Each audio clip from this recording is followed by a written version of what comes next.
बार बार कोई व्यक्ति आपको वो पूछ रहा है और आपको परेशान कर रहा है, आपको ट्रबलिंग कर रहा है, बार बार आपसे पूछ रहा है और आप उससे नाराज हो रहे हो, आप उससे इरिटेट हो रहे हो, तो ऐसी कंडीशन में ऑलवेज का प्रयोग जो है वो प्रेजेंट कंटिन्यूअस में होता है।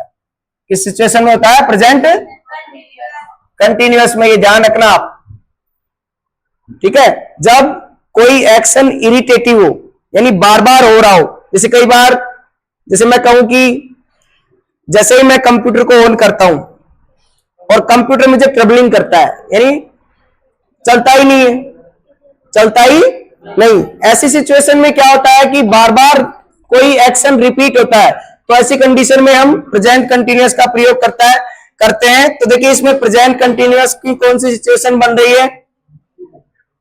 ऑलवेज। ऑलवेज को यहां से हटाओ, ऑलवेज को हटाएंगे तो देखो इज ऑलवेज, सेकंड जो क्वेश्चन है, my next door neighbour always, या हम कहें my next door neighbour is always knocking, knocking on my door, कि मेरा जो पड़ोसी है बार बार क्या करता है?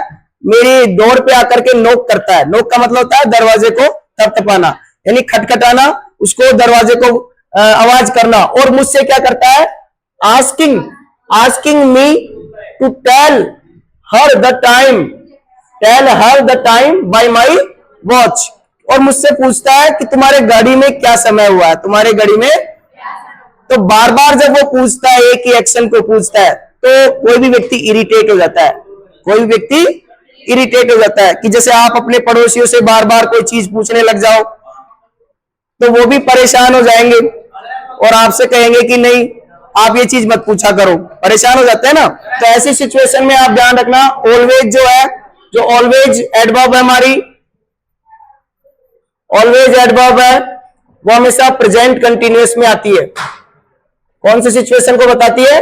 प्रेजेंट कंटिन्यूअस की। ध्यान रखना आप, अगर कोई बार बार रिपीट हो रहा है कोई एक्शन, ऐसी कंडीशन में हम क्या करेंगे?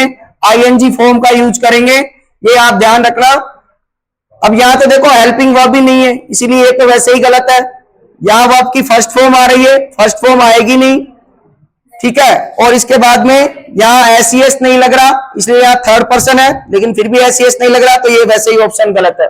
तो ध्यान रखना आप, जब भी हम कोई इरिटेटिव एक्शन के बारे में बात करते हैं, ठीक है, वैसे तो हम ऑलवेज का यूज करते हैं सिंपल प्रेजेंट में, क्योंकि हम कोई भी एक्शन है जो हमेशा हो रहा है, भाई रोज होता है, हमेशा हो रहा है, यूजुअल हो रहा है, तो हम जो जनरल एक्शन है उसमें बताने के लिए तो हम सिंपल प्रेजेंट टेंस यानी वर्ब की फर्स्ट फॉर्म का यूज वहां करते हैं।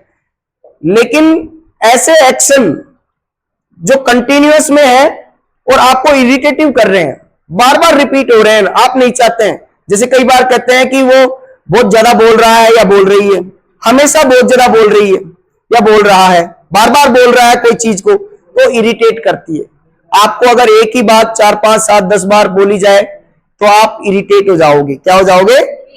इरिटेट हो जाओगे, भाई नाराज हो जाओगे, आप चिढ़ने लगोगे उस व्यक्ति से। तो ऐसी कंडीशन में हम वहां पर ऑलवेज का यूज करते हैं कि आप तो हमेशा ही बात करते रहते हो, आप तो हमेशा ही बात करते रहते हो, आप तो हमेशा ही ये बात बताते रहते हो। तो ऐसी सिचुएशन में हम क्या करते हैं?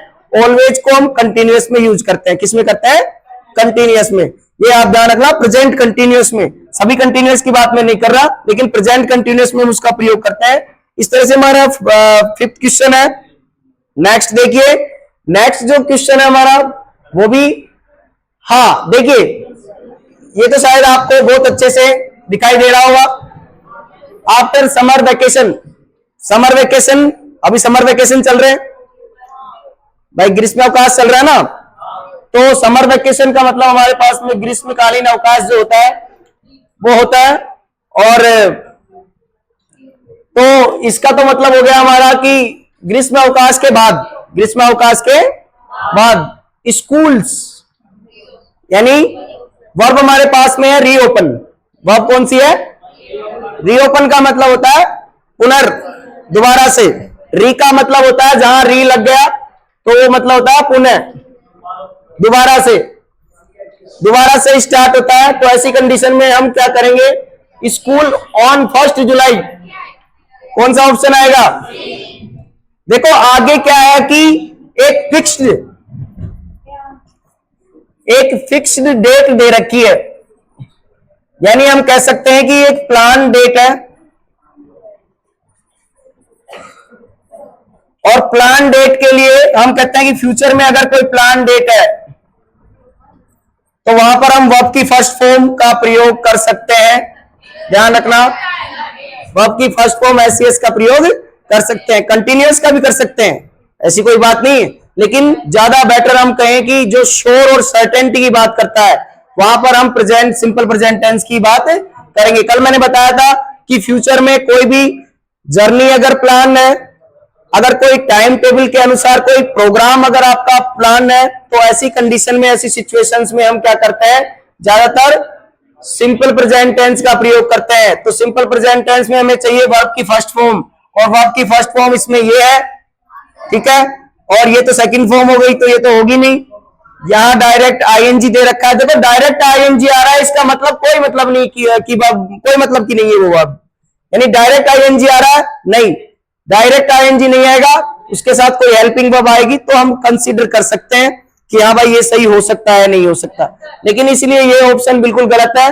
हैज बीन रीओपन्ड, यहां पर ये पैसिव वॉइस में वर्ब की थर्ड फॉर्म और परफेक्ट का एग्जांपल है, तो यहां पर ये भी बिल्कुल नहीं होगा। तो ऐसी कंडीशंस बन रही है कि कोई भी फ्यूचर में फिक्स डे और फिक्स डेट के साथ में कोई भी अगर हमारे कोई प्लान या कोई अरेंजमेंट भी होते हैं, बहुत सारे अरेंजमेंट कर देते हैं। आपने देखा होगा जैसे बहुत सारी सेरेमनीज होती है, आप बहुत सारे प्रोग्राम्स होते हैं, चाहे वो मैरिज के हों, चाहे से वो हम कहें कि जैसे हम कहें कि आप ये कह सकते हो कि कोई किसी की जर्नी हो,